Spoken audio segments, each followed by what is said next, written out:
जिस घर में इन दो लोगों का वास होता है उसका बर्बाद होना तय है। दोस्तों, हमारे शास्त्रों और नीति ग्रंथों में घर को केवल ईंट और पत्थर का ढांचा नहीं माना गया है, बल्कि उसे एक मंदिर की संज्ञा दी गई है। एक ऐसा मंदिर जहां परिवार के सभी सदस्य प्रेम, विश्वास और सहयोग के साथ रहते हैं।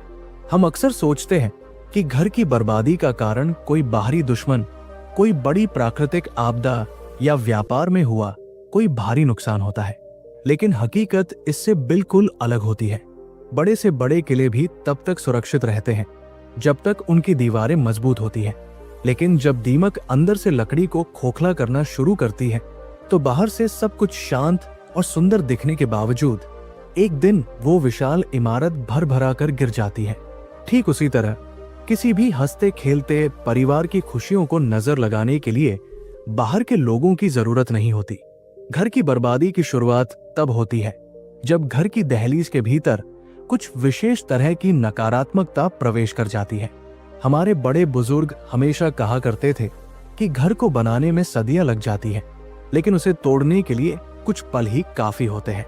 आज हम जिस कहानी की ओर बढ़ रहे हैं वो आपको जीवन की एक ऐसी गहराई से परिचित कराएगी जिसके बारे में शायद आपने कभी गंभीरता से नहीं सोचा होगा। इस कहानी के माध्यम से हम उन दो तरह के व्यक्तित्वों, उन दो तरह के लोगों के बारे में जानेंगे जिनका किसी भी घर में होना उस घर के सुख, शांति और समृद्धि के लिए किसी श्राप से कम नहीं होता। ये बात सुनने में आपको साधारण लग सकती है, लेकिन जब आप इस कहानी की गहराई में उतरेंगे तो आपको एहसास होगा कि ये समस्या कितनी गंभीर और वास्तविक है। आखिर कौन है वो दो लोग? क्या वो कोई बाहरी है या हमारे अपने ही खून के रिश्ते? क्या उनकी पहचान करना आसान है या वे किसी नकाब के पीछे छिपे होते हैं? इन सवालों के जवाब हमें इस कथा के अंत में मिलेंगे, लेकिन उससे पहले हमें चलना होगा एक ऐसे गांव में जहां की एक हवेली कभी खुशियों और रौनकों से गुलजार हुआ करती थी। ये कहानी सिर्फ एक परिवार की नहीं है, बल्कि ये हर उस घर का आईना है जो अपनी बुनियाद को बचाए रखने के लिए संघर्ष कर रहा है। कहानी की शुरुआत होती है उत्तर भारत के एक समृद्ध और ऐतिहासिक गांव से जिसका नाम था सुमेरपुर। सुमेरपुर अपनी हरियाली, उपजाऊ जमीन और मेहनती लोगों के लिए जाना जाता था। गांव के बीचों बीच एक पुरानी लेकिन बहुत ही विशाल और सुंदर हवेली थी जिसे लोग बड़ी हवेली के नाम से जानते थे। ये हवेली थी सेठ दीनानाथ की। सेठ दीनानाथ का नाम केवल सुमेरपुर में ही नहीं बल्कि आसपास के कई जिलों में इज्जत और सम्मान के साथ लिया जाता था। दीनानाथ जी ने ये मुकाम रातों रात हासिल नहीं किया था, बल्कि इसके पीछे उनकी जवानी के दिनों का कठोर परिश्रम, त्याग और ईमानदारी छिपी थी। गांव के पुराने लोग आज भी चौपाल पर बैठकर दीनानाथ की मेहनत की मिसालें दिया करते थे। वे बताते थे कि कैसे दीनानाथ ने एक छोटी सी किराने की दुकान से शुरुआत की थी और अपनी सूझबूझ से अनाज का इतना बड़ा कारोबार खड़ा कर दिया कि आज उनके गोदामों में अनाज रखने की जगह कम पड़ जाती थी। दीनानाथ अब उम्र के उस पड़ाव पर थे जहां शरीर थकने लगता है, बाल सफेद हो चुके थे और आंखों पर मोटे फ्रेम का चश्मा चढ़ गया था, लेकिन उनकी आवाज में वही पुराना रौब और फैसलों में वही पुरानी सख्ती आज भी कायम थी। दीनानाथ का परिवार बहुत बड़ा तो नहीं था, लेकिन जो भी था वो उनकी दुनिया थी। उनकी पत्नी का देहांत कुछ साल पहले हो चुका था, जिसके बाद से वे थोड़े अकेले पड़ गए थे, लेकिन उन्होंने कभी अपनी कमजोरी को अपने चेहरे पर आने नहीं दिया। उनके दो बेटे थे, बड़ा बेटा विमल और छोटा बेटा कमल। विमल स्वभाव से बहुत ही शांत, गंभीर और अपने पिता के नक्शे दम पर चलने वाला इंसान था। उसने अपनी पढ़ाई पूरी करने के बाद शहर की नौकरी की चकाचौंध को ठुकरा कर पिता के साथ गांव में ही उनका कारोबार संभालने का फैसला किया था। गांव वाले कहते थे कि विमल में दीनानाथ की परछाई दिखती है। वो सुबह जल्दी उठता, खेतों और गोदामों का चक्कर लगाता, मुनीमों के साथ हिसाब किताब करता और मजदूरों की समस्याओं को ऐसे सुलझाता जैसे वे उसके अपने परिवार के सदस्य हों। विमल की पत्नी का नाम था सुधा। सुधा एक बहुत ही संस्कारी और सुलझी हुई महिला थी। उसने घर की जिम्मेदारियों को बखूबी संभाल रखा था। सास के जाने के बाद उसने कभी दीनानाथ को किसी चीज की कमी महसूस नहीं होने दी। सुबह की चाय से लेकर रात के खाने तक वो ससुर की हर छोटी बड़ी जरूरत का ध्यान रखती थी। दूसरी तरफ था छोटा बेटा कमल। जैसा नाम वैसा ही उसका स्वभाव होना चाहिए था, लेकिन हकीकत कुछ और थी। कमल घर का सबसे छोटा बेटा होने के कारण बचपन से ही लाड प्यार में बिगड़ा हुआ था। दीनानाथ ने अपनी गरीबी के दिनों में जो कष्ट झेले थे, वे नहीं चाहते थे कि उनके बच्चों को भी वही सब देखना पड़े। इसलिए उन्होंने कमल की हर जिद पूरी की। शायद यही उनकी सबसे बड़ी भूल साबित हुई। कमल पढ़ाई में तो औसत था ही, लेकिन उसका मन काम काज में बिल्कुल नहीं लगता था। वो दिन भर दोस्तों के साथ घूमता, नए नए शौक पालता और पिता की कमाई पर ऐश करता। उसे लगता था कि पिता ने इतना कुछ जोड़ रखा है कि उसे जीवन भर हाथ पैर हिलाने की जरूरत ही नहीं है। कमल का विवाह हाल ही में पास के ही एक शहर की लड़की से हुआ था, जिसका नाम था शिखा। शिखा आधुनिक विचारों वाली लड़की थी, लेकिन आधुनिकता और स्वच्छंदता में एक बारीक फर्क होता है, जिसे वो शायद समझ नहीं पाई थी। हवेली में आने के बाद से ही उसने अपने तौर तरीकों से ये जताना शुरू कर दिया था कि उसे गांव का ये सीधा सादा जीवन और पुरानी परंपराएं खास पसंद नहीं है। दीनानाथ अपनी हवेली के बड़े से बरामदे में आराम कुर्सी पर बैठकर अक्सर बाहर के बगीचे को निहारा करते थे। बाहर से देखने पर उनका जीवन परिपूर्ण लगता था। भरा पूरा परिवार, आज्ञाकारी बड़ा बेटा, सेवा करने वाली बड़ी बहू और अथाह संपत्ति। लेकिन जो सुकून उनकी आंखों में होना चाहिए था, वो धीरे धीरे गायब हो रहा था। उन्हें घर की हवा में एक अजीब सा बदलाव महसूस हो रहा था। ये बदलाव बहुत सूक्ष्म था, जैसे मौसम बदलने से पहले हवा का रुख बदलता है। दीनानाथ ने दुनिया देखी थी। उन्होंने कई परिवारों को बनते और बिगड़ते देखा था। उनका अनुभव उन्हें बता रहा था कि उनकी हवेली की नींव में कहीं न कहीं दरारें आनी शुरू हो गई हैं, जो अभी दिखाई नहीं दे रही हैं, लेकिन अगर समय रहते उन्हें नहीं भरा गया तो परिणाम भयानक हो सकते हैं। एक दिन की बात है, शाम का समय था और सूरज ढलने को था। हवेली के आंगन में तुलसी के पास सुधा दिया जला रही थी। वातावरण में अगरबत्ती की भीनी भीनी खुशबू फैली हुई थी। दीनानाथ अपनी बैठक में मुनीम जी के साथ दिन भर के कारोबार का हिसाब देख रहे थे। तभी बाहर से एक तेज कार के रुकने की आवाज आई। ये कमल की कार थी। वो अपने कुछ दोस्तों के साथ शहर से लौटा था। उसके उतरते ही दोस्तों की जोर जोर से हंसने और बात करने की आवाजें आने लगी। दीनानाथ ने मुनीम जी को इशारा किया कि आज का काम यही रोक दिया जाए। मुनीम जी पुराने वफादार थे। वे समझ गए कि सेठ जी का मूड अब खराब हो सकता है, इसलिए वे चुपचाप बही खाते समेट कर चले गए। कमल लड़खड़ाते कदमों से अंदर आया। उसकी आंखों में एक अजीब सी चमक थी, जो नशे और अहंकार का मिश्रण लग रही थी। विमल अभी मंडी से लौटा नहीं था। कमल सीधा अपने पिता के पास आया और बिना किसी भूमिका के बोला कि बाबूजी, मुझे कुछ रुपयों की सख्त जरूरत है। दीनानाथ ने चश्मे के ऊपर से उसे देखा और शांत स्वर में पूछा कि अभी पिछले हफ्ते ही तो तुम्हें पैसे दिए थे, इतनी जल्दी क्या जरूरत आ पड़ी? कमल ने झुंझलाते हुए कहा कि आप हर बात पर हिसाब क्यों मांगने लगते हैं? मेरे दोस्तों ने एक नया बिजनेस प्लान बनाया है और मुझे उसमें इन्वेस्ट करना है। अगर मैं अभी पैसे नहीं दूंगा तो वे मुझे अपने ग्रुप से बाहर कर देंगे। दीनानाथ ने गहरी सांस ली और कमल को समझाने की कोशिश की कि बेटा, व्यापार ऐसे हवा में नहीं होता। उसके लिए अनुभव और समझ की जरूरत होती है। तुम पहले विमल के साथ मंडी जाना शुरू करो, काम को समझो, फिर हम नए बिजनेस के बारे में सोचेंगे। लेकिन कमल को यह बात बिल्कुल पसंद नहीं आई। उसने ऊंची आवाज में कहा कि भैया तो बस गल्ले पर बैठकर तोल मोल करना जानते हैं। मुझे उनकी तरह किराने की दुकान नहीं चलानी। मुझे बड़ा आदमी बनना है और आप हमेशा मेरी राह में रोड़ा अटकाते हैं। ये कहकर वह पैर पटकता हुआ अपने कमरे की तरफ चला गया। दीनानाथ खामोश रह गए। ये पहली बार नहीं था जब कमल ने उनसे इस तरह बात की थी, लेकिन आज उसके लहजे में जो कड़वाहट थी वो पहले कभी महसूस नहीं हुई थी। उन्हें लगा जैसे ये शब्द कमल के नहीं बल्कि किसी और सोच का परिणाम है जो धीरे धीरे उसके दिमाग पर हावी हो रही है। उसी रात खाने की मेज पर सन्नाटा पसरा हुआ था।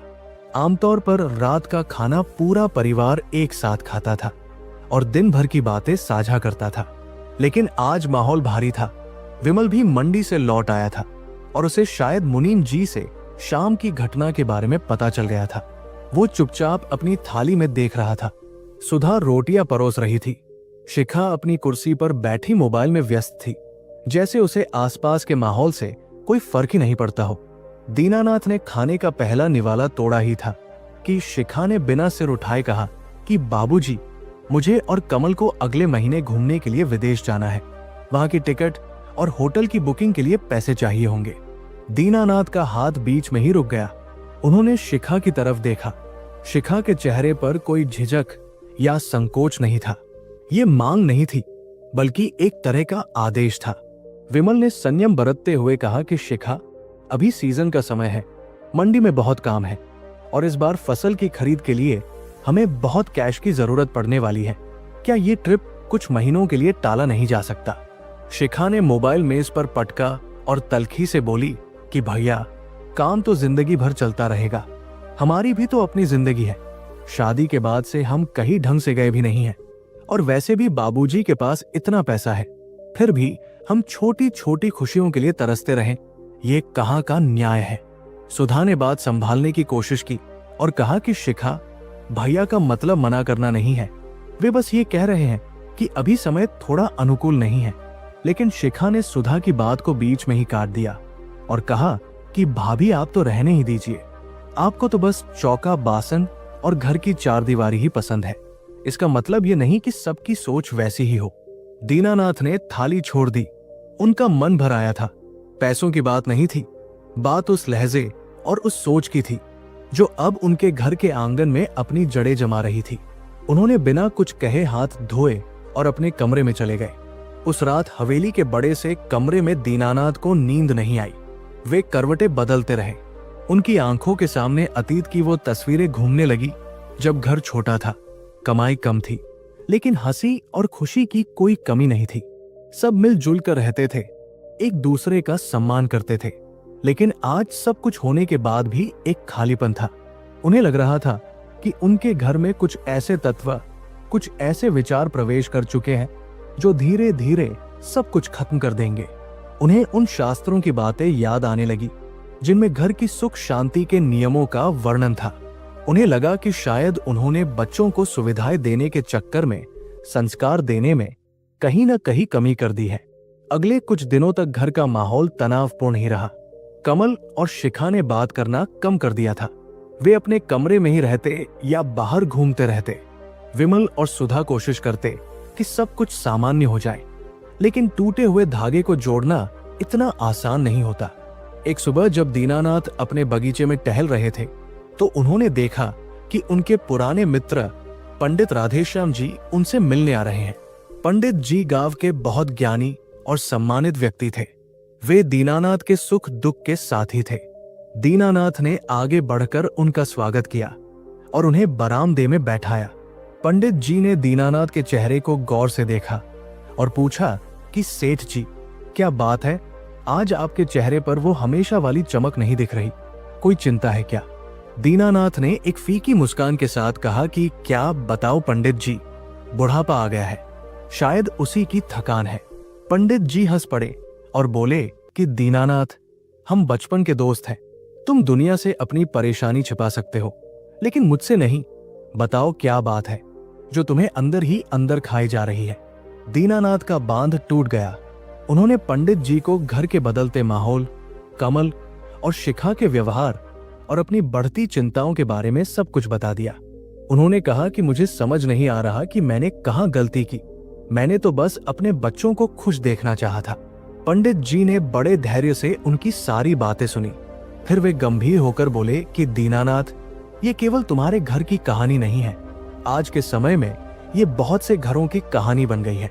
लेकिन तुम्हें याद रखना होगा कि समस्या बाहर नहीं, भीतर है। जब घर के सदस्यों में मैं और मेरा की भावना हम और हमारा से बड़ी हो जाती है तो विनाश के बीज अपने आप अंकुरित होने लगते हैं। पंडित जी ने आगे कहा कि देखो मित्र, जीवन में पैसा, शोहरत और सुविधाएं जरूरी है, लेकिन घर को घर बनाए रखने के लिए त्याग और समर्पण की नींव चाहिए होती है। पंडित जी की बातें सुनकर दीनानाथ को थोड़ा सुकून मिला, लेकिन उनके मन में अभी भी कई सवाल थे। उन्होंने पूछा कि तो मुझे क्या करना चाहिए? क्या मुझे चुपचाप ये सब होते हुए देखना चाहिए? पंडित जी ने कहा कि नहीं, चुप रहना समाधान नहीं है, लेकिन क्रोध करना भी सही रास्ता नहीं है। तुम्हें जड़ को पहचानना होगा। तुम्हें ये समझना होगा कि कौन सी वो प्रवृत्तियां हैं जो तुम्हारे बच्चों के मन को दूषित कर रही है। पंडित जी ने अपनी झोली से एक पुरानी पोथी निकाली और कहा कि हमारे पूर्वजों ने गृहस्थ जीवन के लिए कुछ नियम बनाए थे, जिन्हें हम आधुनिकता की दौड़ में भूल गए हैं।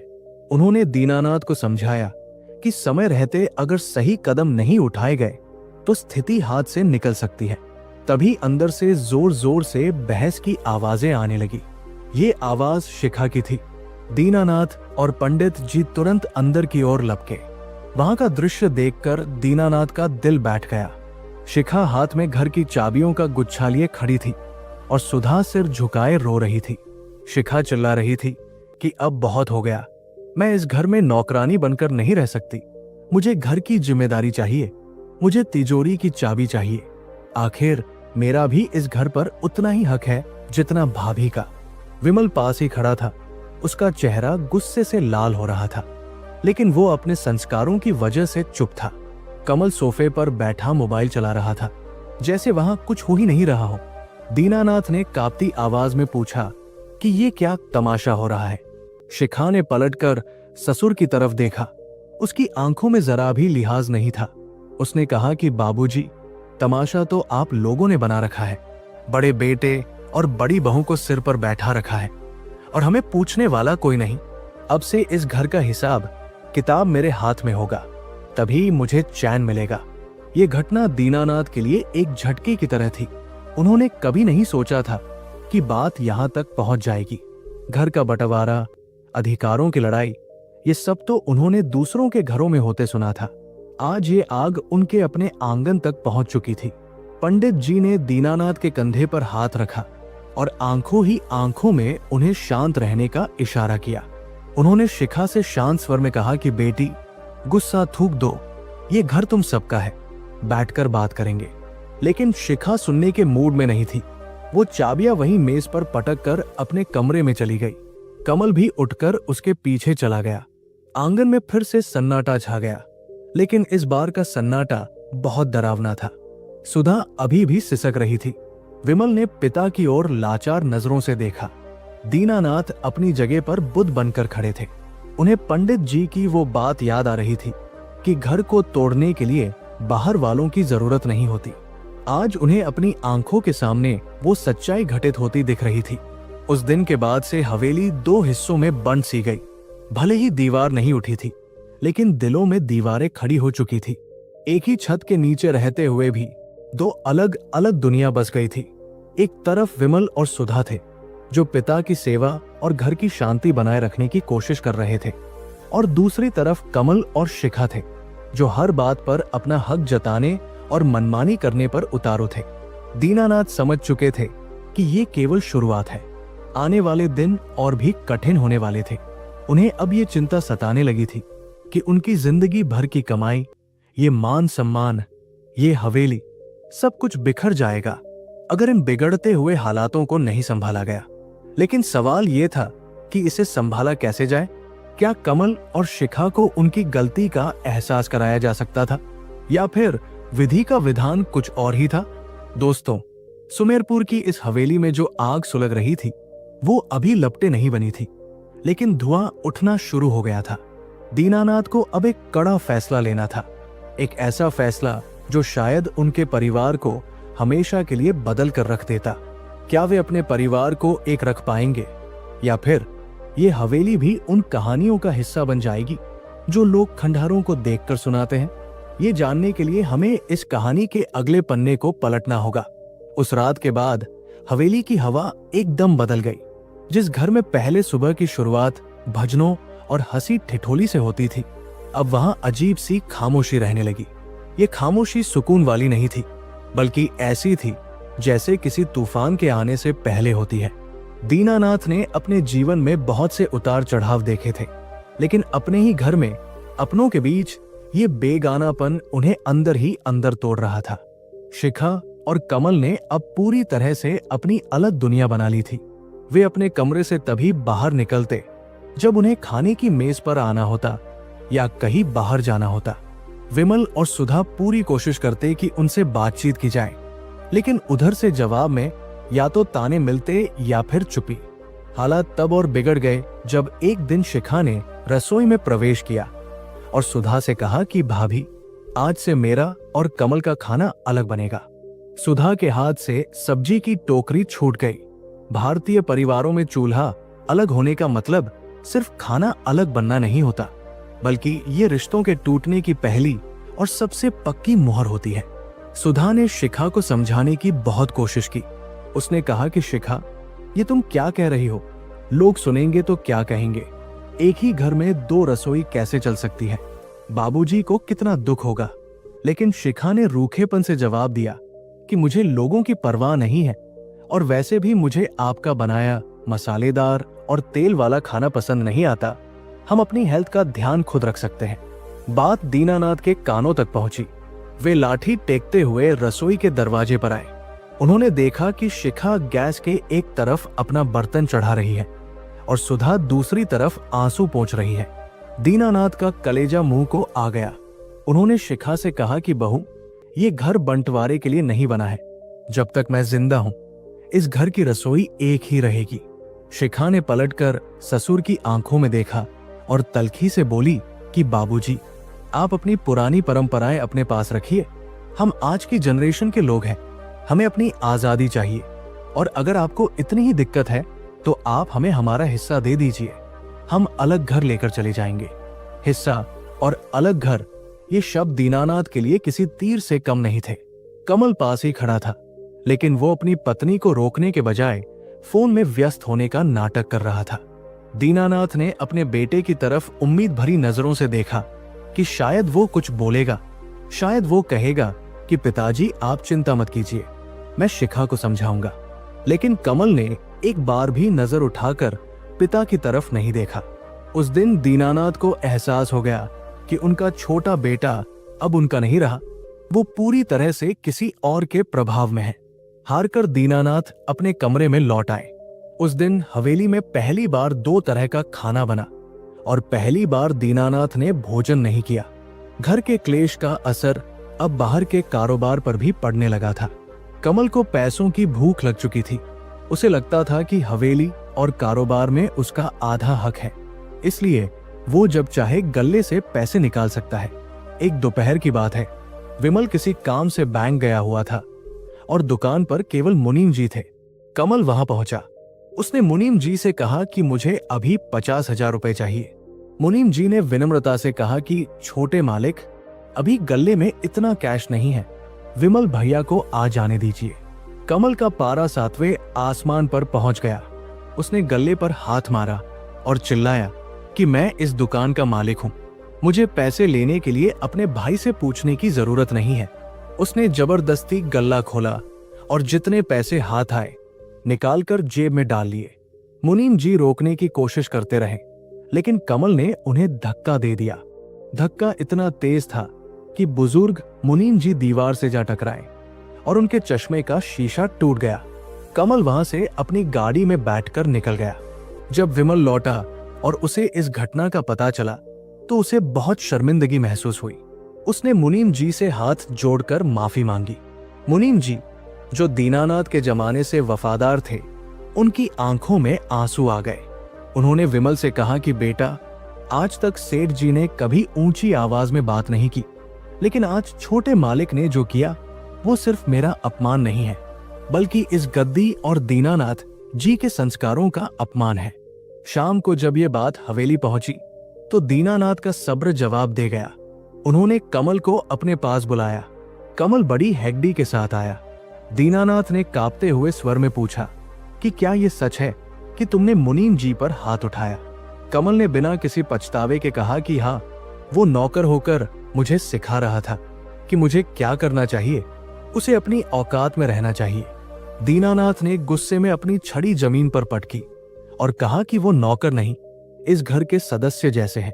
उन्होंने मुझे उंगली पकड़कर व्यापार सिखाया है और तुम पैसों के लिए इतने गिर गए कि बड़ों का सम्मान भी भूल गए। कमल ने चिढ़कर कहा कि फिर वही सम्मान और संस्कार का लेक्चर। मुझे पैसों की जरूरत थी और मैंने ले लिए, इसमें कौन सा गुनाह कर दिया। तभी शिखा भी वहां आ गई और आग में घी डालने का काम किया। उसने कहा कि बाबूजी, आप हमेशा कमल को ही क्यों डांटते हैं? भैया कुछ भी करे तो सब ठीक, और कमल अपना हक भी ले तो गलत। दीनानाथ समझ गए कि इन लोगों से बहस करना पत्थर पर सिर पटकने जैसा है। उन्होंने बहुत ही भारी मन से कहा कि ठीक है, अगर तुम्हें लगता है कि मैं तुम्हारे रास्ते का कांटा हूं, तो जैसा तुम चाहते हो वैसा ही होगा। लेकिन याद रखना, जिस धन के लिए तुम रिश्तों को रौंद रहे हो, वो धन कभी फलता फूलता नहीं है। उस रात दीनानाथ की तबीयत अचानक बिगड़ गई। सीने में तेज दर्द उठा। सुधा और विमल घबरा गए। उन्होंने तुरंत डॉक्टर को फोन किया। घर में भागदौड़ मच गई। लेकिन हैरानी की बात यह थी कि बगल के कमरे में होने के बावजूद कमल और शिखा बाहर नहीं आए। उन्हें शायद लगा कि यह भी कोई नाटक है, या फिर वे इतनी गहरी नींद में थे कि पिता की तकलीफ उन्हें सुनाई ही नहीं दी। विमल ने कमल के कमरे का दरवाजा खटखटाया, लेकिन अंदर से कोई जवाब नहीं मिला। विमल मजबूर होकर अकेले ही डॉक्टर को लेने दौड़ा। सुधा पूरी रात दीनानाथ के सिरहाने बैठी उनके माथे पर पट्टियां रखती रही। डॉक्टर ने आकर जांच की और बताया कि तनाव की वजह से ब्लड प्रेशर बहुत बढ़ गया है। इन्हें आराम और मानसिक शांति की सख्त जरूरत है। अगर इसी तरह तनाव बना रहा तो दिल का दौरा भी पड़ सकता है। सुबह जब कमल सोकर उठा और उसे पता चला कि रात को डॉक्टर आए थे, तो उसके चेहरे पर चिंता की एक लकीर तक नहीं थी। उल्टा उसने नाश्ते की मेज पर चाय की चुस्की लेते हुए शिखा से कहा कि ये सब बुढ़ापे के नाटक है, ताकि हम इमोशन होकर अपनी डिमांड छोड़ दें। लेकिन इस बार मैं पिघलने वाला नहीं हूं। सुधा ने ये सुना तो उसे अपने कानों पर विश्वास नहीं हुआ। क्या सगा बेटा इतना पत्थर दिल हो सकता है?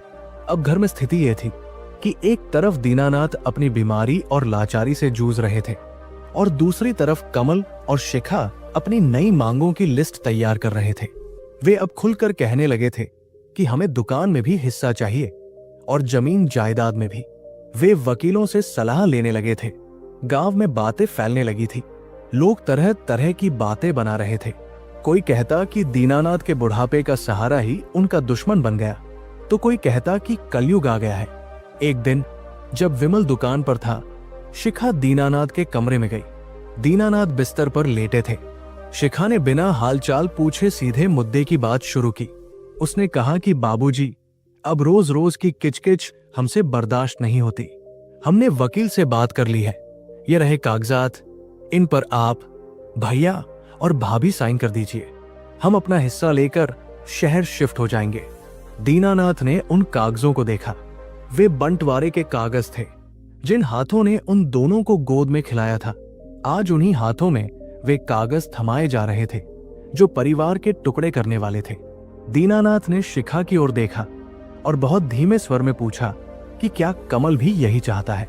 शिखा ने तुरंत जवाब दिया कि हाँ, ये हम दोनों का फैसला है। दीनानाथ ने आंखें बंद कर ली। उनकी आंखों के कोर से 2 बूंद आंसू लुढ़क कर तकिए पर गिर गए। उन्होंने शिखा से कहा कि कागज छोड़ जाओ, मैं पढ़कर बताऊंगा। शिखा कागज रखकर जीत के भाव के साथ बाहर निकल गई। उसे लगा कि उसने मैदान मार लिया है, लेकिन उसे नहीं पता था कि वो जिस जीत का जश्न मना रही है, वो असल में उसकी सबसे बड़ी हार की शुरुआत है। दीनानाथ ने उन कागजों को छुआ तक नहीं। वे बस छत की तरफ देखते रहे, मानो ईश्वर से पूछ रहे हो कि आखिर उनकी परवरिश में ऐसी कौन सी कमी रह गई थी। उस शाम हवेली के माहौल में एक अजीब सी भारीपन थी। विमल जब घर लौटा और उसे बंटवारे के कागजों के बारे में पता चला, तो वो आग बबूला हो गया। वो सीधा कमल के कमरे में गया और उसका कॉलर पकड़ लिया। उसने कहा कि तुझे शर्म नहीं आती? बाबूजी बीमार है और तुझे बंटवारे की पड़ी है। कमल ने भी विमल को धक्का दिया और कहा कि तू बड़ा भाई है तो बड़ा बनकर रहा, मेरा बाप बनने की कोशिश मत कर। दोनों भाइयों के बीच हाथापाई की नौबत आ गई। सुधा ने बीच बचाव करके उन्हें अलग किया। दीनानाथ अपने कमरे से ये सब सुन रहे थे। उन्हें लगा कि अब पानी सिर से ऊपर जा चुका है। दोस्तों, ये घर अब घर नहीं रह गया था, बल्कि एक युद्ध का मैदान बन चुका था। जहां कभी प्रेम की गंगा बहती थी, वहां अब नफरत और लालच की आग धधक रही थी।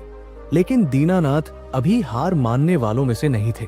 उन्होंने तय कर लिया था कि वे अपने जीते जी इस घर को बिखरने नहीं देंगे, या फिर वे एक ऐसा सबक सिखाएंगे जो इन दोनों को जिंदगी भर याद रहेगा। अभी तो कमल और शिखा को लग रहा था कि वे जीत रहे हैं, लेकिन उन्हें अंदाजा नहीं था कि नियति ने उनके लिए क्या सोच रखा है।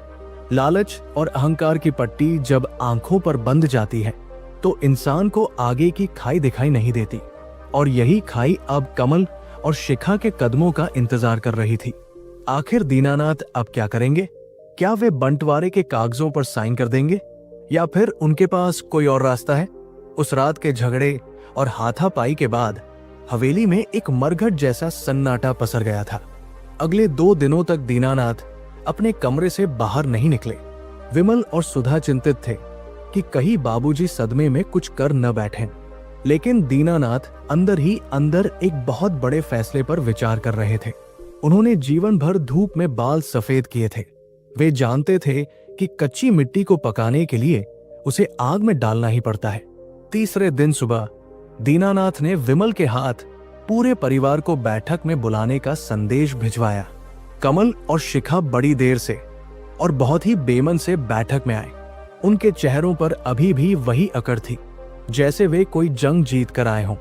शिखा की नजरें बार बार दीवार घड़ी पर जा रही थी, मानो वो जताना चाह रही हो कि उसका समय कितना कीमती है और बाबूजी उसे बर्बाद कर रहे हैं।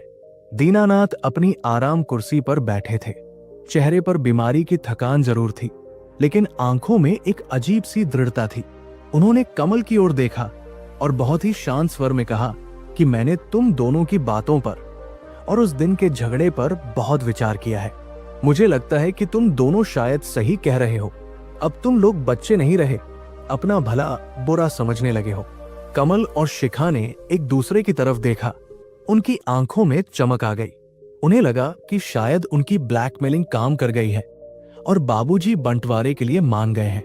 दीनानाथ ने अपनी बात आगे बढ़ाई और कहा कि मैं बंटवारे के खिलाफ नहीं हूं, लेकिन मैं ये नहीं चाहता कि जिस जायदाद को मैंने खून पसीने से बनाया है वो अनुभव की कमी के कारण बर्बाद हो जाए।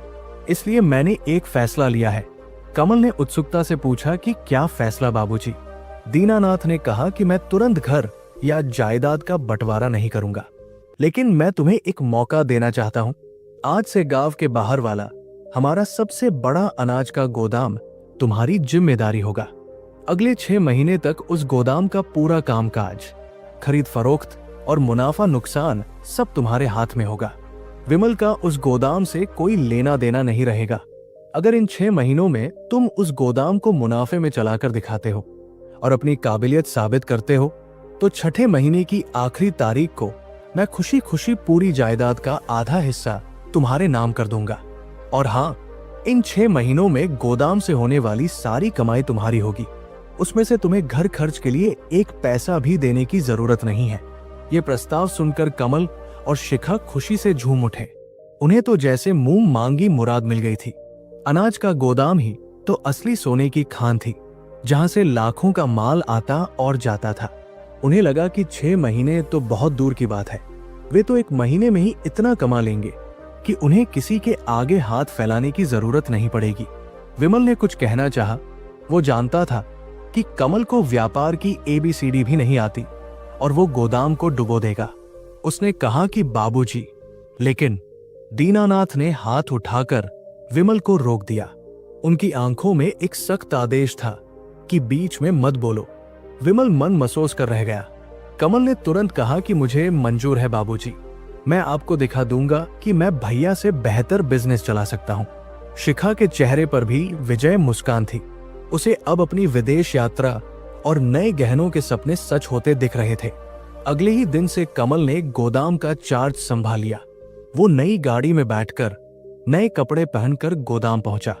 वहां के पुराने मुनीम और मजदूर जो सालों से दीनानाथ के वफादार थे, उन्होंने हाथ जोड़कर कमल का स्वागत किया, लेकिन कमल के दिमाग पर तो मालिक बनने का नशा सवार था। उसने जाते ही वहां के पुराने और अनुभवी मैनेजर काका को बुलाकर कहा कि अब यहाँ के नियम बदलेंगे, पुराने तरीके से काम नहीं चलेगा। काका ने समझाने की कोशिश की कि बेटा, अनाज का काम विश्वास पर चलता है, इसमें जल्दबाजी ठीक नहीं होती। कमल भड़क गया। उसने सबके सामने काका को डांट दिया और कहा कि मुझे ज्ञान मत दो, काम करना है तो करो वरना घर बैठो। काका, जिन्होंने दीनानाथ के साथ जवानी खपा दी थी, अपमान का घूंट पीकर चुप रह गए। कमल ने अपनी नई पावर दिखाने के लिए सबसे पहले पुराने वफादार कर्मचारियों को हटाना शुरू किया और उनकी जगह अपने आवारा दोस्तों और शहर के कुछ चापलूस लोगों को रख लिया। उसे लगता था कि उसके दोस्त ही उसके असली शुभ चिंतक हैं।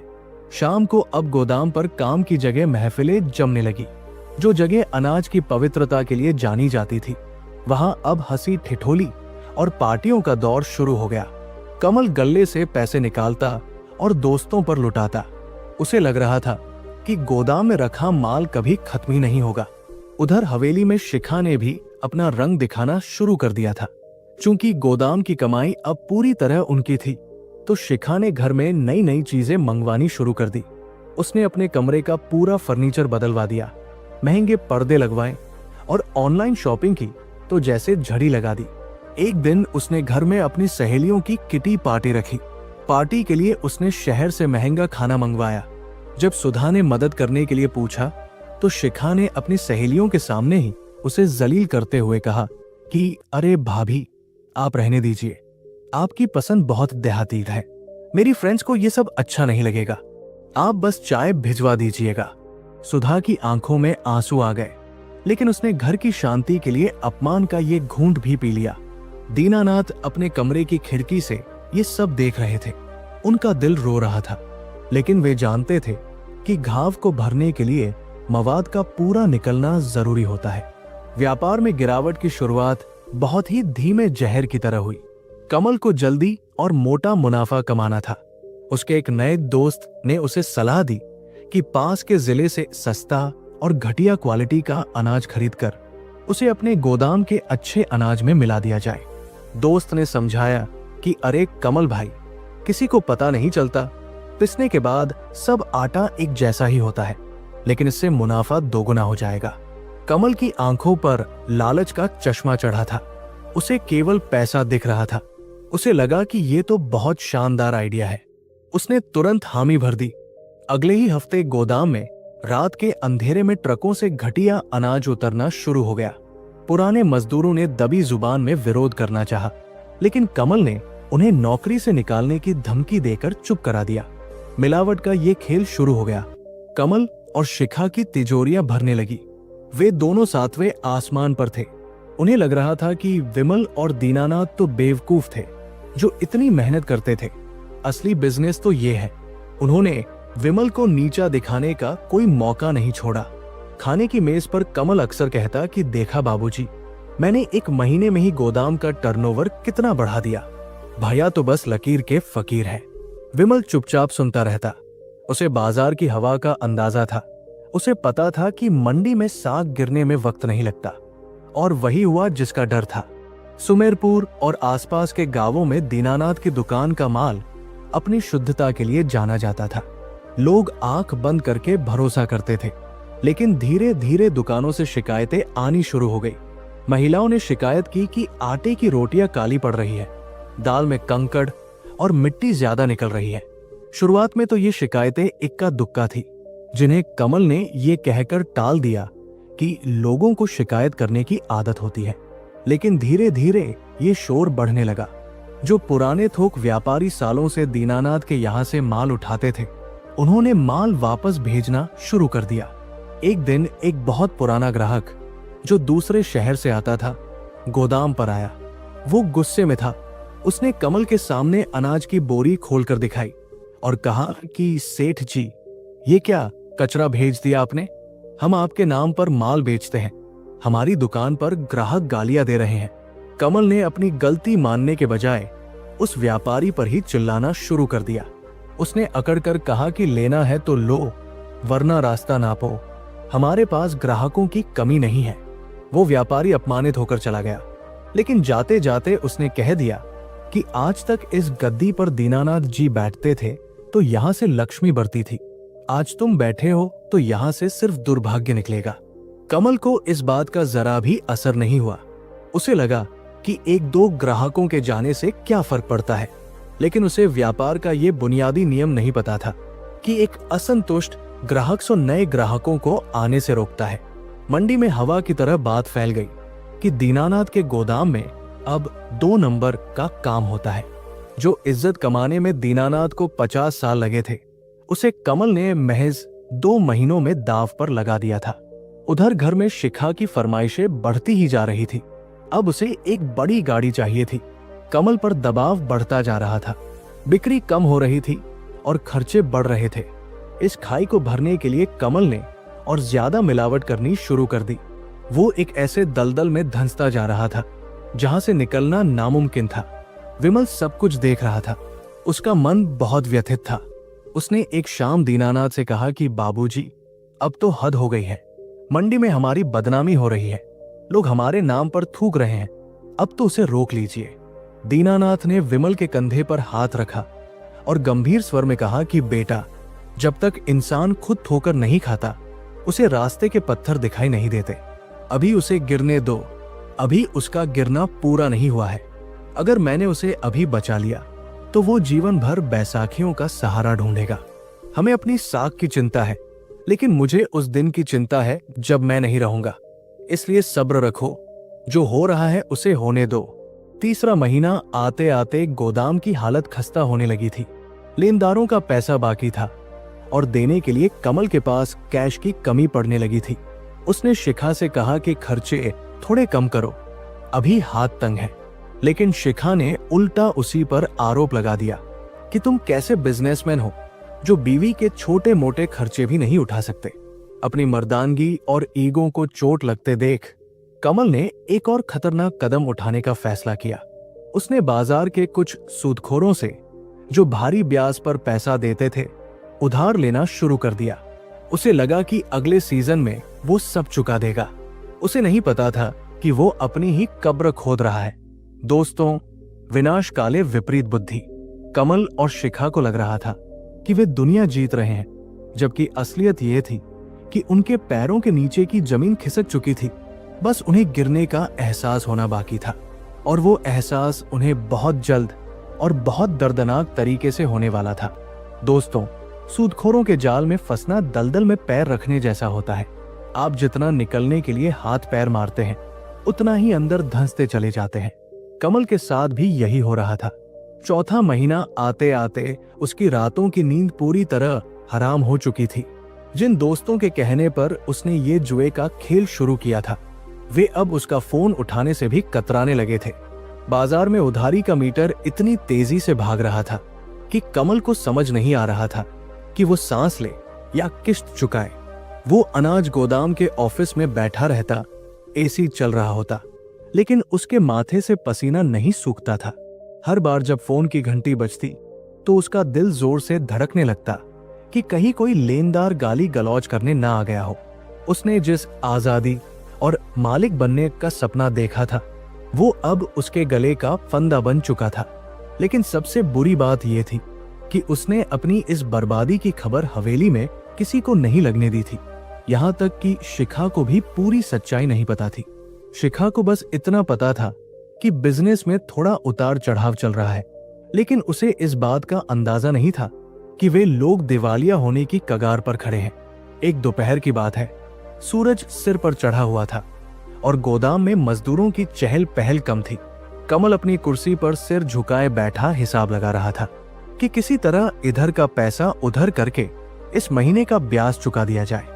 तभी बाहर एक सरकारी जीप के रुकने की आवाज आई। सायरन की आवाज ने वहां मौजूद हर शख्स को चौंका दिया। कमल खिड़की से झांका तो उसके पैरों तले जमीन खिसक गई। ये फूड सेफ्टी डिपार्टमेंट और पुलिस की संयुक्त रेड थी। कमल के हाथ पैर ठंडे पड़ गए। उसे याद आया कि पिछले हफ्ते उसने मुनाफे के चक्कर में अनाज की एक बहुत बड़ी खेप में कंकड़ और पुराने सड़े हुए अनाज की मिलावट करवाई थी। वो खेप अभी गोदाम में ही रखी थी, पैक होकर बाजार जाने के लिए तैयार थी। अधिकारी सीधे अंदर घुस आए। उनके चेहरे सख्त थे, उनके पास पुख्ता खबर थी। कमल ने अपनी कुर्सी से उठकर कांपते हाथों से उन्हें नमस्ते किया और वही पुराना पैंतरा आजमाने की कोशिश की जो उसके दोस्तों ने सिखाया था। उसने इंस्पेक्टर को साइड में ले जाकर धीरे से कहा कि सर, हम सब भाई भाई हैं, जो भी गलती हुई है उसे यही रफा दफा कर लेते हैं। मैं आपकी सेवा करने के लिए तैयार हूं। इंस्पेक्टर ने उसे ऐसी नजरों से देखा जैसे वो कोई कीड़ा हो। इंस्पेक्टर ने जोर से डांटते हुए कहा कि शर्म नहीं आती तुम्हें? लोगों की सेहत के साथ खिलवाड़ करते हो और ऊपर से रिश्वत देने की बात करते हो। इंस्पेक्टर ने अपने सिपाहियों को आदेश दिया कि गोदाम की तलाशी ली जाए। सिपाहियों ने बोरियां फाड़नी शुरू की। अनाज बाहर बिखरने लगा। जो सच बाहर आया वो किसी भी इंसान का सिर शर्म से झुकाने के लिए काफी था। गेहूं में मिट्टी के ढेले और दालों में रंगे हुए पत्थर मिले। ये सब वीडियोग्राफी में रिकॉर्ड हो रहा था। बाहर गांव वालों की भीड़ जमा हो गई थी। वही गांव वाले जो कभी दीनानाथ के पैर छूते थे, आज उनके बेटे को पुलिस के सामने गिड़गिड़ाते हुए देख रहे थे और थूक रहे थे। इंस्पेक्टर ने तुरंत कार्रवाई करते हुए गोदाम को सील करने का आदेश दे दिया। कमल ने बहुत मिन्नतें की। उसने कहा कि साहब, मेरे पिताजी का नाम खराब हो जाएगा, मुझे एक मौका दे दो। लेकिन कानून के हाथ लंबे और सख्त होते हैं। गोदाम के बड़े लोहे के दरवाजे पर सरकारी मुहर वाली लाल लाख लगा दी गई और एक नोटिस चस्पा कर दिया गया। कमल को चेतावनी दी गई कि वो शहर छोड़कर कहीं नहीं जा सकता और उसे कोर्ट में पेश होना पड़ेगा। जब पुलिस की जीप चली गई तो वहां श्मशान जैसी शांति छा गई। कमल वही जमीन पर धूल में बैठ गया। उसका वो अहंकार, वो अकड़, वो बड़ा आदमी बनने का नशा, सब कुछ उस सरकारी मुहर के नीचे दब गया था। अब उसके पास न तो कमाई का जरिया बचा था और न ही पुराना माल बेचने का कोई रास्ता, और सिर पर खड़ा था लाखों का कर्ज। उसे समझ नहीं आ रहा था कि वो घर कैसे जाए, किस मुंह से वो अपने पिता और भाई का सामना करे। लेकिन मुसीबतें कभी अकेली नहीं आती। गोदाम सील होने की खबर जंगल की आग की तरह फैली और सबसे पहले पहुंची उन सूदखोरों के पास जिन्होंने कमल को पैसा दिया था। उनमें सबसे खूंखार था मंगल सेठ। मंगल सेठ का नियम था कि वो पैसा वसूलने के लिए किसी भी हद तक जा सकता था। जैसे ही उसे पता चला कि गोदाम सील हो गया है, उसे लगा कि उसका पैसा डूबने वाला है। वो अपने 4-5 लठैत गुंडों को लेकर सीधा हवेली की तरफ निकल पड़ा। इधर कमल डरा सहमा चोरों की तरह पीछे के दरवाजे से हवेली में घुसा। वो सीधे अपने कमरे में गया। शिखा वहां टीवी देख रही थी। कमल की हालत देखकर वो चौंक गई। कमल के बाल बिखरे थे, शर्ट पसीने से भीगी थी और चेहरे पर हवाइयां उड़ रही थी। शिखा ने चिढ़कर पूछा कि ये क्या हालत बना रखी है और इतनी जल्दी घर क्यों आ गए। कमल ने घुटनों के बल बैठकर रुंधे गले से शिखा को सब बता दिया। उसने बताया कि गोदाम सील हो गया है, पुलिस का केस बन गया है और अब उसे वकीलों और अफसरों को देने के लिए तुरंत बहुत सारे पैसों की जरूरत है। उसने शिखा के हाथ पकड़कर कहा कि शिखा, मेरी मदद करो। तुम्हारे पास जो गहने हैं, जो शादी में मिले थे और जो मैंने तुम्हें पिछले 3 महीनों में दिलाए हैं, उन्हें मुझे दे दो। हम उन्हें गिरवी रखकर पैसा ले आएंगे और सब ठीक कर देंगे। शिखा ने एक झटके से अपना हाथ छुड़ाया। उसकी आंखों में सहानुभूति की जगह क्रोध ने ले ली थी। वो चीख पड़ी कि क्या मैं अपने गहने दे दूं? तुम्हारा दिमाग तो खराब नहीं हो गया है? मैंने तुमसे शादी इसलिए नहीं की थी कि मैं अपने गहने बेचकर तुम्हारे पापों का प्रायश्चित करूं। कमल हैरान रह गया। उसने कहा कि शिखा, ये वक्त हिसाब करने का नहीं है। मेरी इज्जत दांव पर लगी है। अगर पैसे नहीं मिले तो मैं जेल चला जाऊंगा। शिखा ने बेरुखी से कहा कि तो जाओ जेल। जब गलत काम कर रहे थे तब मेरे बारे में सोचा था? तुम्हें तो बस अपने दोस्तों पर पैसा लुटाना था। ये गहने मेरा भविष्य है, मैं इन्हें किसी भी कीमत पर नहीं दूंगी। तुम अपनी समस्या खुद सुलझाओ, आखिर बिजनेसमैन तो तुम हो। कमल को उस पल अपनी जिंदगी की सबसे बड़ी सच्चाई का सामना करना पड़ा। जिस पत्नी के लिए वो अपने पिता और भाई से लड़ा, जिस पत्नी की फरमाइशें पूरी करने के लिए उसने बेईमानी का रास्ता चुना, आज वही पत्नी उसकी डूबती नाव को देखकर कूदने के लिए तैयार थी। उसे समझ आ गया कि इस रिश्ते की बुनियाद प्यार पर नहीं बल्कि सुविधाओं और लालच पर टिकी थी। दोनों के बीच कमरे में जोर जोर से झगड़ा होने लगा। आवाजें बाहर आंगन तक जा रही थी। विमल और सुधा घबराकर उनके कमरे के बाहर आए, लेकिन दरवाजा अंदर से बंद था। तभी हवेली के मुख्य द्वार पर जोर जोर से लात मारने की आवाज आई। साथ में गंदी गंदी गालियां भी सुनाई देने लगी। ये मंगल सेठ था। वो चिल्ला रहा था कि दीनानाथ, बाहर निकल, तेरे बेटे ने मेरा लाखों रुपया खा रखा है। आज या तो पैसा दे वरना इस हवेली की ईंट से ईंट बजा दूंगा। दीनानाथ, जो अपने कमरे में रामायण का पाठ कर रहे थे, इन आवाजों को सुनकर कांप उठे। ये उनके जीवन में पहली बार था जब कोई उनके दरवाजे पर आकर गाली दे रहा था। सुमेरपुर का वो प्रतिष्ठित व्यापारी, जिसकी आवाज पर बाजार का भाव तय होता था, आज अपने ही घर में एक अपराधी की तरह महसूस कर रहा था। विमल दौड़कर बाहर गया। उसने देखा कि मंगल सेठ और उसके गुंडे गेट तोड़ने की कोशिश कर रहे हैं। विमल ने हाथ जोड़कर कहा कि मंगल भाई, शांत हो जाइए, बाबूजी बीमार हैं, हम बैठकर बात करेंगे। मंगल ने विमल का गिरेबान पकड़ लिया और धक्का देते हुए कहा कि बातें बहुत हो गई, तेरा भाई चोर है। उसने कहा था कि गोदाम उसका है, अब गोदाम पर सरकारी ताला लटक गया है। मेरा पैसा कौन देगा? अगर आज शाम तक मुझे मेरे 25 लाख रुपए नहीं मिले तो मैं पुलिस को तो बाद में बुलाऊंगा। पहले तुम सबकी वो हालत करूंगा कि गांव में मुंह दिखाने लायक नहीं रहोगे। शोर सुनकर दीनानाथ अपनी लाठी के सहारे लड़खड़ाते कदमों से बाहर चबूतरे पर आए। उन्हें देखते ही मंगल थोड़ा रुका, क्योंकि दीनानाथ की शख्सियत का एक अपना प्रभाव था, लेकिन पैसे का नशा लिहाज को खत्म कर देता है। दीनानाथ ने कांपती आवाज में पूछा कि क्या बात है मंगल, तुम मेरे घर के आंगन में ये कोहराम क्यों मचा रहे हो?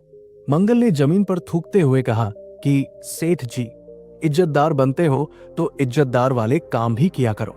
आपके लाडले कमल ने मुझसे 25 लाख रुपए ब्याज पर लिए थे, ये कहकर कि वो बिजनेस बढ़ा रहा है। अब बिजनेस तो गया तेल लेने, मुझे मेरा मूल और ब्याज अभी चाहिए।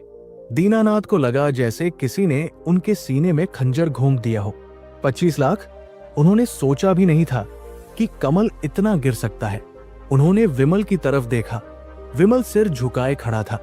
दीनानाथ ने गहरी सांस ली और कहा कि मंगल, दीनानाथ की जुबान की कीमत 25 लाख से ज्यादा है। मेरा बेटा नालायक हो सकता है, लेकिन मैं बेईमान नहीं हूं। मुझे थोड़ा वक्त दो, तुम्हारा एक एक पैसा चुका दिया जाएगा। मंगल हंसा और बोला कि सेठ, वक्त ही तो नहीं है, कल सुबह तक का टाइम है, वरना ये हवेली नीलाम करवा दूंगा। ये धमकी देकर मंगल अपने गुंडों के साथ वहां से चला गया, लेकिन जाते जाते वो गांव भर में तमाशा बना गया था। पड़ोसी छतों से झांक रहे थे। सुमेरपुर की बड़ी हवेली की इज्जत आज सड़क पर नीलाम हो चुकी थी। मंगल के जाने के बाद दीनानाथ वहीं चबूतरे पर बैठ गए। उनकी आंखों के सामने अंधेरा छा रहा था। विमल ने उन्हें सहारा देकर उठाया। तभी कमल और शिखा भी कमरे से बाहर निकल आए। झगड़े की वजह से दोनों के चेहरे लाल थे। कमल ने जब पिता की हालत देखी तो उसके कदम ठिठक गए, लेकिन अब बहुत देर हो चुकी थी। दीनानाथ ने कमल की तरफ देखा। उनकी आंखों में गुस्सा नहीं था, बल्कि एक ऐसी शून्यता थी जो गुस्से से ज्यादा डरावनी थी। उन्होंने कमल से केवल इतना पूछा कि क्या यह सच है? कमल की जुबान तालू से चिपक गई। वो झूठ भी नहीं बोल सकता था। उसने नजरें झुका ली। उसकी चुप्पी ने सब कुछ बयां कर दिया। शिखा, जो अभी तक शेरनी बनी हुई थी, अब डरी हुई बिल्ली की तरह कोने में खड़ी थी। उसे डर था कि कहीं मंगल सेठ के आदमी उसे नुकसान न पहुंचाए। उसे अपने गहनों और अपनी सुरक्षा की चिंता थी, परिवार की इज्जत की नहीं। उस रात हवेली में चूल्हा नहीं जला, न तो सुधा ने कुछ पकाया, न किसी ने कुछ मांगा। दीनानाथ अपने कमरे में बंद थे। विमल आंगन में टहल रहा था, ये सोचते हुए कि इतनी बड़ी रकम का इंतजाम एक रात में कैसे होगा। कमल अपने कमरे में बैठा रो रहा था, लेकिन ये आंसू पश्चाताप के थे या डर के, ये कहना मुश्किल था। वो बार बार शिखा की तरफ देख रहा था, लेकिन शिखा ने उसकी तरफ पीठ कर रखी थी। दीनानाथ अपने कमरे में संदूक के पास बैठे थे। उन्होंने संदूक खोला।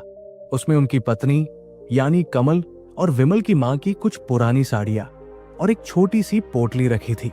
ये पोटली उनकी पत्नी ने अपनी अंतिम सांसों के वक्त दीनानाथ को दी थी और कहा था कि इसे तब निकालना जब परिवार पर कोई बहुत भारी संकट आए। दीनानाथ ने कांपते हाथों से वो पोटली उठाई। उनकी आंखों से आंसू बह निकले। उन्होंने कभी नहीं सोचा था कि उनके जीते जी ऐसा दिन आएगा जब उन्हें अपनी पत्नी की आखिरी निशानी का इस्तेमाल अपने बेटे के पापों को धोने के लिए करना पड़ेगा। बाहर हवा तेज चल रही थी, खिड़कियां खड़खड़ा रही थी। हवेली का वो विशाल ढांचा जो कल तक गर्व से खड़ा था, आज बहुत ही कमजोर और असहाय लग रहा था। ये बर्बादी किसी भूकंप या बाढ़ से नहीं आई थी। ये बर्बादी आई थी उस घर के भीतर पल रहे दो विषैले बीजों से, एक लालच और दूसरा अहंकार। और अब जब पेड़ बड़ा हो गया था तो उसके जहरीले फल पूरे परिवार को चखने पड़ रहे थे। लेकिन क्या 25 लाख चुका देने से बात खत्म हो जाएगी? क्या इज्जत वापस आ पाएगी? और सबसे बड़ा सवाल, क्या कमल और शिखा को अपनी गलती का असली एहसास होगा, या वे इस मुसीबत से निकलने के बाद फिर वही करेंगे जो उनकी फितरत में है? दीनानाथ जानते थे कि कर्ज तो उतर सकता है, लेकिन जो दाग दामन पर लग गया है उसे धोना आसान नहीं होगा। अब उन्हें एक और कठोर निर्णय लेना था, एक ऐसा निर्णय जो शायद पिता के दिल को तोड़ दे लेकिन मुखिया के धर्म को निभाए। दोस्तों, सुबह की पहली किरण फूटने ही वाली थी, लेकिन हवेली में अभी भी अंधेरा छाया हुआ था। ये अंधेरा सूरज की रोशनी से नहीं, बल्कि उस अपमान और दुख से उपजा था जो पिछली रात इस घर की दहलीज पर आकर खड़ा हो गया था। दीनानाथ पूरी रात सोए नहीं थे। उनके हाथ में वो पोटली थी जो उनकी पत्नी की आखिरी निशानी थी। इसमें उनकी पत्नी के पुश्तैनी जेवर थे, भारी सोने के कंगन, गले का हार और कुछ गिन्नी। ये सब उन्होंने अपनी पोती यानी विमल की बेटी की शादी के लिए संभाल कर रखा था। लेकिन वक्त का पहिया ऐसा घूमा कि आज ये जेवर बेटे के पाप धोने के काम आने वाले थे। सुबह होते ही ठीक वादे के मुताबिक मंगल सेठ अपनी गाड़ी से हवेली पहुंचा। उसके चेहरे पर वही क्रूर मुस्कान थी। वो जानता था कि दीनानाथ अपनी इज्जत बचाने के लिए किसी भी हद तक जाएंगे। मंगल ने आंगन में कुर्सी खींची और बैठ गया। उसने आवाज लगाई कि सेठ जी, समय हो गया है, लक्ष्मी लाया हूं या हवेली की चाबी मांगो। दीनानाथ धीरे धीरे अपने कमरे से बाहर आए। उनके पीछे विमल और सुधा थे, जिनकी आंखें रो रो कर सूज चुकी थी। कमल और शिखा भी अपने कमरे के दरवाजे पर खड़े थे, सहमे हुए, लेकिन उनकी आंखों में पछतावे से ज्यादा अपनी जान बचने की चिंता थी। दीनानाथ ने कांपते हाथों से वो पोटली मंगल सेठ के सामने मेज पर रख दी। उन्होंने कहा कि इसे खोलकर देख लो मंगल, इसमें 25 लाख से ज्यादा का सोना है। ये मेरी पत्नी की आखिरी निशानी है, इसे ले जाओ और मेरा कर्ज माफ करो। मंगल ने पोटली खोली। सोने की चमक देखकर उसकी आंखें चौंधिया गई। उसने एक एक जेवर को परखा, उसका वजन तोलो और फिर एक संतुष्ट मुस्कान के साथ पोटली बंद कर दी। उसने कहा कि मान गए सेठ जी, आप जुबान के पक्के हैं, हिसाब बराबर हुआ, लेकिन एक सलाम मुफ्त में देता हूं, अपने इस सपूत को लगाम डाल लो, वरना अगली बार ये हवेली भी नहीं बचेगी। ये कहकर मंगल सेठ वहां से चला गया। मंगल के जाते ही हवेली पर छाया वो बाहरी खतरा तो टल गया, लेकिन असली तूफान तो अब आने वाला था। दीनानाथ वही कुर्सी पर ढह गए। विमल ने दौड़कर उन्हें संभाला और पानी पिलाया। कमल, जिसे लगा कि अब मुसीबत टल गई है, धीरे से वहां से खिसकने की कोशिश करने लगा। तभी दीनानाथ की गरजती हुई आवाज गूंजी कि रुक जाओ। आवाज में इतनी सख्ती थी कि कमल के कदम वही जम गए। दीनानाथ ने विमल से कहा कि आज अभी इसी वक्त पूरे परिवार को इकट्ठा करो, मुझे फैसला करना है। थोड़ी देर बाद पूरा परिवार बैठक में जमा था। माहौल अदालत जैसा था, जहां दीनानाथ न्यायाधीश थे और कमल शिखा मुजरिम। दीनानाथ ने कमल की ओर देखा। उनकी आंखों में अब आंसू नहीं थे, बल्कि अंगारे थे। उन्होंने पूछा कि कमल, तुम्हें पता है आज मैंने क्या खोया है? वो जेवर महज सोना नहीं थे, वो तुम्हारी माँ का आशीर्वाद थे, जो उन्होंने तुम्हारे बच्चों के लिए बचाए थे। तुमने आज अपनी माँ को दूसरी बार मार दिया। कमल ने नजरें झुका ली और दबी आवाज में कहा कि बाबूजी, गलती हो गई, बिजनेस में नुकसान हो गया था। दीनानाथ ने कड़वाहट से हंसते हुए कहा कि गलती, इसे गलती नहीं कहते, इसे अपराध कहते हैं। तुमने रातों रात अमीर बनने के लालच में हमारे खानदान की साख मिट्टी में मिला दी। तुमने मिलावट की, लोगों की जान से खिलवाड़ किया, और जब फंसे तो अपनी पत्नी के गहने बचाने के लिए मेरी मृत पत्नी के गहने बिकवा दिए। और शिखा, दीनानाथ ने शिखा की तरफ देखा। शिखा ने अपनी साड़ी का पल्लू ठीक किया और ढिठाई से बोली कि बाबूजी, इसमें मेरी क्या गलती है? बिजनेस तो कमल चला रहे थे और गहने तो मेरे अपने हैं, मैं उन्हें कैसे दे देती? मेरा भविष्य भी तो है। ये सुनकर विमल का सब्र टूट गया। वो चिल्लाया कि शर्म नहीं आती तुम्हें? जिस घर का अनाज खाती हो उसी घर को लूटने वालों का साथ देती हो। माँ के गहने बिक गए और तुम्हें अपने भविष्य की चिंता है। शिखा ने पलटकर जवाब दिया कि भैया, आप हम पर चिल्लाइए मत, जो हुआ सो हुआ, अब बात खत्म करो। कर्ज तो चुक गया ना। शिखा का ये वाक्य कर्ज तो चुक गया ना दीनानाथ के दिल पर हथौड़े की तरह लगा। उन्हें समझ आ गया कि इन लोगों के अंदर भावनाएं, संवेदनाएं और संस्कार पूरी तरह मर चुके हैं। इन्हें केवल पैसे और खुद से मतलब है। दीनानाथ अपनी जगह से उठे। उन्होंने एक गहरा फैसला ले लिया था। उन्होंने दृढ़ आवाज में कहा कि हाँ शिखा, मंगल सेठ का कर्ज तो चुक गया, लेकिन अब मेरा हिसाब बाकी है। तुम दोनों बंटवारा चाहते थे ना? तुम दोनों अपना हिस्सा लेकर अलग होना चाहते थे। ठीक है, आज मैं तुम्हारा बंटवारा करता हूं। कमल और शिखा के चेहरे पर एक उम्मीद की किरण जागी। उन्हें लगा कि शायद अब भी उन्हें जायदाद में कुछ मिलेगा। दीनानाथ ने कहा कि सुनो, मेरी कुल जायदाद, ये हवेली, दुकान और जमीन मिलाकर जो कीमत बनती है, उसका आधा हिस्सा करीब करीब 25-30 लाख रुपए होता है। और मैंने आज मंगल सेठ को 25 लाख रुपए का सोना देकर तुम्हारा कर्ज चुकाया है। इसका मतलब यह है कि कमल, तुमने अपनी विरासत, अपना हिस्सा, अपने बाप की कमाई, सब कुछ पहले ही ले लिया और उसे जुए में उड़ा दिया। आज से इस हवेली पर, मेरी दुकान पर और मेरी किसी भी संपत्ति पर तुम्हारा कोई हक नहीं है। तुम्हारा बंटवारा हो चुका। कमल और शिखा के पैरों तले जमीन खिसक गई। शिखा चिल्लाई कि ये क्या कह रहे हैं आप? वो तो कर्ज था, उसका हिस्से से क्या लेना देना? हमें रहने के लिए घर चाहिए, खर्चा चाहिए। दीनानाथ ने हाथ दिखाकर उसे चुप कराया और कहा कि घर उसे मिलता है जो घर को मंदिर समझता है, धर्मशाला नहीं। तुम लोगों ने साबित कर दिया है कि तुम इस घर के लायक नहीं हो। मैं तुम्हें सड़क पर नहीं छोड़ रहा। इंसानियत के नाते मैं तुम्हें गांव के पुराने वाले छोटे मकान की चाबी दे रहा हूं। वो खाली पड़ा है, वहां रहो, अपनी मेहनत से कमाओ और खाओ। आज के बाद मुझसे या विमल से एक पैसे की उम्मीद मत रखना। और हाँ, अगर कभी जिंदगी में अपनी कमाई से 25 लाख जोड़ लो तो आकर मेरा कर्जा चुका देना। शायद तब मैं तुम्हें अपना बेटा मान लूं। कमल, जो अब तक चुप था, पिता के पैरों में गिर पड़ा। उसने रोते हुए कहा कि बाबूजी, मुझे घर से मत निकालिए, मैं बर्बाद हो जाऊंगा, मुझे कोई काम नहीं देगा। दीनानाथ ने अपने पैर पीछे खींच लिए। उन्होंने कहा कि तुम बर्बाद तो उसी दिन हो गए थे जिस दिन तुमने संस्कारों को छोड़कर लालच का हाथ थामा था। ये सजा नहीं है, ये प्रायश्चित का अवसर है। जाओ और दुनिया की धूप में तपकर देखो कि पैसा कैसे कमाया जाता है। फैसला सुनाया जा चुका था। ये फैसला कठोर था लेकिन जरूरी था। सुधा रो रही थी, लेकिन उसने इस बार दीनानाथ को नहीं रोका। वो भी समझ चुकी थी कि नासूर को शरीर से काटकर अलग करना ही पड़ता है, वरना वो पूरे शरीर को सड़ा देता है। शिखा ने बहुत तमाशा किया। उसने पुलिस की धमकी दी, उसने आत्महत्या करने का नाटक किया, लेकिन दीनानाथ टस से मस नहीं हुए। अंत में हारकर शिखा और कमल ने अपना सामान पैक किया। दोपहर होते होते वही कमल जो कल तक लग्जरी गाड़ी में घूमता था, आज अपने कपड़ों के बैग और कुछ जरूरी सामान के साथ पैदल ही हवेली से निकल रहा था। शिखा उसके पीछे पीछे चल रही थी, बड़बड़ाती हुई और कोसती हुई। गांव वाले उन्हें जाता हुआ देख रहे थे। किसी ने सहानुभूति नहीं दिखाई, क्योंकि सब जानते थे कि उन्होंने क्या किया है।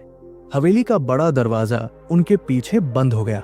उस दरवाजे के बंद होने की आवाज बहुत भारी थी। ये आवाज एक अंत भी थी और एक नई शुरुआत भी। उस रात हवेली में अजीब सी शांति थी। विमल अपने पिता के पास बैठा था। दीनानाथ की आंखें शून्य में ताक रही थी। विमल ने पूछा कि बाबूजी, क्या वे लोग जी पाएंगे? उन्हें तो काम करने की भी आदत नहीं है। दीनानाथ ने गहरी सांस ली और कहा कि विमल, जिस घर में अहंकार और लालच का वास होता है, वहां कभी बरकत नहीं हो सकती। कमल और शिखा इंसान बुरे नहीं थे, लेकिन उनके अंदर बैठे इन दो शैतानों ने उन्हें अंधा कर दिया था। जब तक वे इन दो बुराइयों को अपने अंदर से नहीं निकालेंगे, वे चाहे महल में रहें या झोपड़ी में, वे दुखी ही रहेंगे। मैंने उन्हें घर से नहीं निकाला, मैंने उन्हें उनकी असलियत से मिलाने भेजा है। समय बीतता गया। सुमेरपुर में ऋतुएं बदली। हवेली का माहौल धीरे धीरे सामान्य होने लगा। विमल और सुधा की मेहनत और दीनानाथ के मार्गदर्शन से व्यापार फिर से पटरी पर लौटने लगा। लोगों का भरोसा दोबारा जीतने में वक्त लगा, लेकिन विमल की ईमानदारी ने धीरे धीरे सब ठीक कर दिया। उधर गांव के दूसरे छोर पर उस छोटे से पुराने मकान में कमल और शिखा की जिंदगी नर्क बन चुकी थी। कमल को कोई नौकरी नहीं दे रहा था क्योंकि उसका रिकॉर्ड खराब था। शिखा, जो कभी ऐसी के बिना नहीं रहती थी, अब टूटे पंखे की हवा में गर्मी से बेहाल रहती थी। उनके बीच रोज झगड़े होते थे। शिखा ताने मारती कि तुम्हारे बाप के पास इतना पैसा है और हम यहां सड़ रहे हैं, और कमल उसे जवाब देता कि अगर तुमने अपने गहने दिए होते तो आज ये नौबत ना आती। वे दोनों एक दूसरे को दोष देते, लेकिन अपनी गलती मानने को कोई तैयार नहीं था। वे अब भी उसी अहंकार में जी रहे थे कि वे दीनानाथ के बेटे बहू हैं और दुनिया ने उनके साथ गलत किया है। उनकी ये सोच ही उनकी सबसे बड़ी दुश्मन थी। गरीबी और तंगी इंसान को या तो तोड़ देती है या निखार देती है। कमल और शिखा टूट रहे थे क्योंकि उनके पास संस्कारों की वो ढाल नहीं थी जो बुरे वक्त में रक्षा करती है। एक साल बीत गया। दिवाली का त्योहार आया। हवेली रोशनी से जगमगा रही थी। सुधा ने पूरे घर में दिए जलाए थे, लेकिन गांव के उस कोने में कमल के घर में अंधेरा था। उनके पास तेल खरीदने के भी पैसे नहीं थे। कमल घर के बाहर बैठा दूर हवेली की रोशनी को देख रहा था। उसकी आंखों से आंसू बह रहे थे। आज उसे समझ आ रहा था कि उसने क्या खोया है। उसने सिर्फ पैसा नहीं खोया था, उसने वो सुरक्षा कवच खो दिया था जो परिवार के रूप में उसके पास था। उसे मुनीम जी की बात याद आई, उसे विमल का प्यार याद आया, और उसे पिता की वो डांट याद आई जो दरअसल उसे बचाने के लिए थी। क्या कमल के आंसुओं में सच्चा पछतावा था या ये सिर्फ परिस्थितियों की मार थी? दीनानाथ को भी अपने बेटे की याद आती थी, लेकिन वे जानते थे कि कच्चा घड़ा जब तक आग में नहीं तपता, उसमें पानी नहीं ठहरता। कहानी अब अपने अंतिम पड़ाव पर थी। वो रहस्य, वो दो लोग जिनकी बात शुरुआत में की गई थी, अब पूरी तरह साफ होने वाले थे। ये कहानी सिर्फ कमल और शिखा की नहीं थी, ये एक चेतावनी थी हर उस घर के लिए जहां रिश्तों से ऊपर चीजों को रखा जाता है। अब देखना यह था कि क्या ये दिवाली कमल के जीवन में कोई नया प्रकाश लेकर आएगी या उसका अंधेरा और गहरा हो जाएगा। दोस्तों, दिवाली की वो काली रात कमल और शिखा के जीवन की सबसे लंबी रात थी। बाहर पटाखों की गूंज थी, लेकिन उनके मन में सन्नाटा पसरा हुआ था। भूख पेट में ऐंठन पैदा कर रही थी, लेकिन उससे ज्यादा पीड़ा आत्मा में हो रही थी। शिखा, जो कभी अपनी जिद के आगे किसी की नहीं सुनती थी, आज फूट फूट कर रो रही थी। उसने कमल के कंधे पर सिर रखकर कहा कि कमल, हम गलत थे, हम बहुत गलत थे।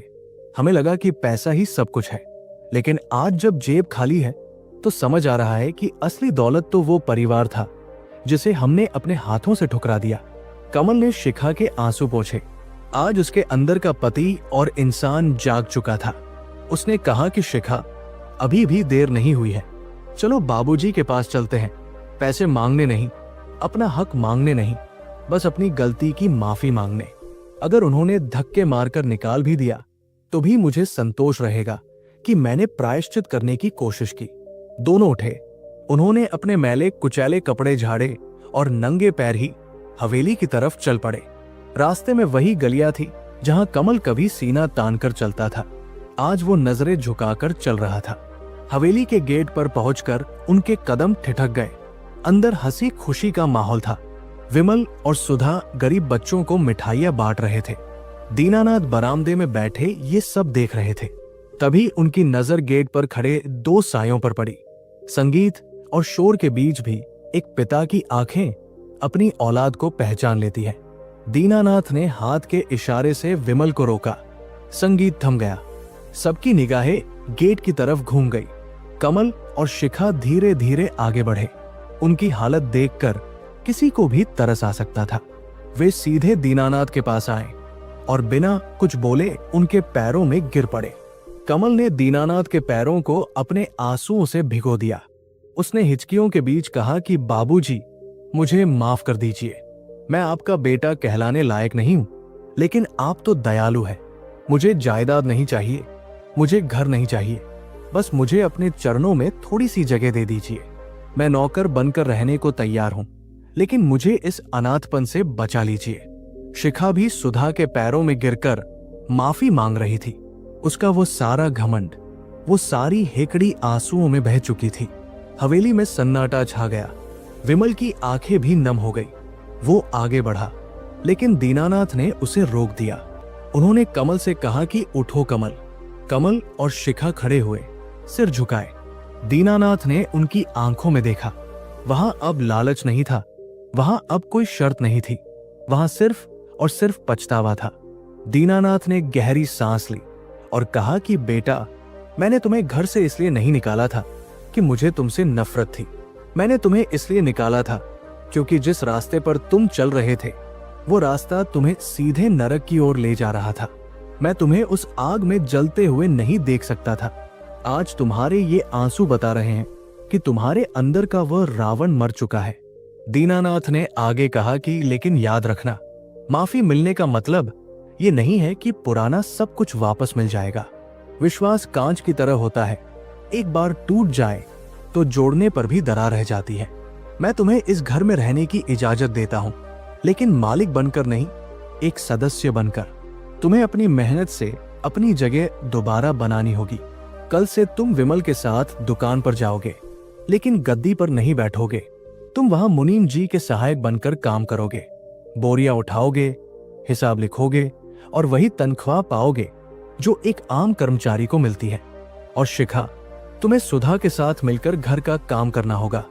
आदेश देना नहीं, बल्कि सेवा करना सीखना होगा। क्या तुम्हें मंजूर है? कमल और शिखा ने हाथ जोड़कर कहा कि हमें सब मंजूर है बाबूजी। हमारे लिए यही बहुत है कि हमें हमारे परिवार की छत्र छाया वापस मिल गई। उस रात 1 साल बाद पूरा परिवार फिर से एक साथ खाने की मेज पर बैठा। खाना रूखा सूखा नहीं था, उसमें प्रेम का स्वाद था। दीनानाथ ने भोजन के बाद सबको अपने पास बैठाया। उन्होंने कहा कि आज इस दिवाली की रात मैं तुम सबको उस रहस्य के बारे में बताना चाहता हूं जिसके कारण हमारे घर पर यह मुसीबत आई थी। मैंने हमेशा कहा है कि जिस घर में 2 लोगों का वास होता है उसका बर्बाद होना तय है। सभी ध्यान से सुनने लगे। दीनानाथ ने कहा कि वे 2 लोग कोई बाहरी दुश्मन या भूत प्रेत नहीं है। वे 2 लोग हमारे अंदर ही छिपे होते हैं। पहला व्यक्ति है कृतघ्न, एहसान फरामोश। वो इंसान जो अपनों के किए गए त्याग को भूल जाता है, जो ये भूल जाता है कि जिस छत के नीचे वो सो रहा है उसे बनाने में उसके पिता ने कितनी धूप सही है। जब इंसान कृतघ्न हो जाता है तो ईश्वर उसका सब कुछ छीन लेता है, जैसा तुम्हारे साथ हुआ कमल। और दूसरा व्यक्ति है झगड़ालू और अहंकारी। वह इंसान, चाहे वो पुरुष हो या स्त्री, जिसे अपनी बात ऊपर रखने के लिए घर की शांति भंग करने में कोई संकोच नहीं होता, जो अपनी छोटी सी इच्छा के लिए परिवार के सुख की बलि चढ़ा देता है। शिखा, ये तुम्हारे लिए था। दीनानाथ ने अपनी बात समाप्त करते हुए कहा कि जिस घर में शुक्रगुजारी और संतोष होता है वही घर मंदिर है। लेकिन जिस घर में ये 2 अवगुण, कृतघ्नता और कलह, पैर पसार लेते हैं वहां लक्ष्मी कभी नहीं टिकती, चाहे तिजोरियां कितनी भी भरी क्यों न हो। आज तुम दोनों ने उन 2 बुरे लोगों को अपने भीतर से निकाल दिया है, इसलिए आज से ये घर फिर से आबाद होगा। कमल और शिखा ने उस दिन एक गांठ बांध ली। उन्होंने समझ लिया कि जीवन में सबसे बड़ी संपत्ति रिश्ते और संस्कार है।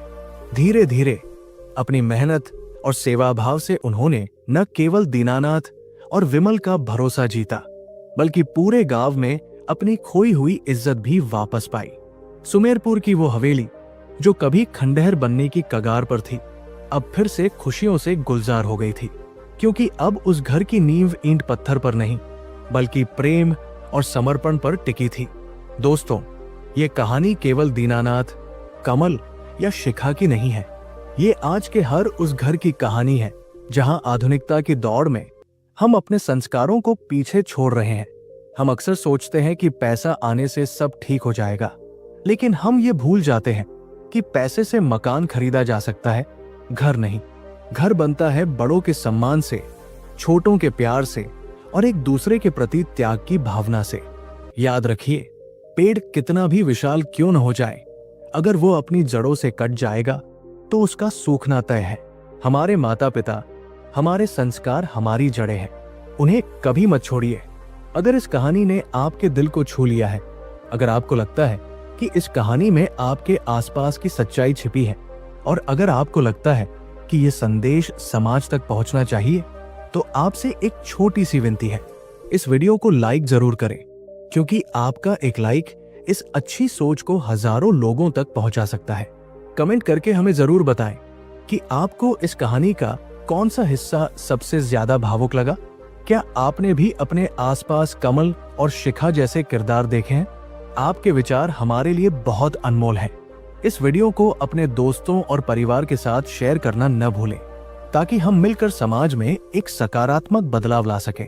और ऐसी ही दिल को छू लेने वाली, जीवन की सच्चाई से जुड़ी और प्रेरणादायक कहानियों के लिए हमारे चैनल बोधि पथ को अभी सब्सक्राइब करें और बेल आइकन दबाना न भूलें, ताकि हमारी अगली वीडियो सबसे पहले आप तक पहुंचे।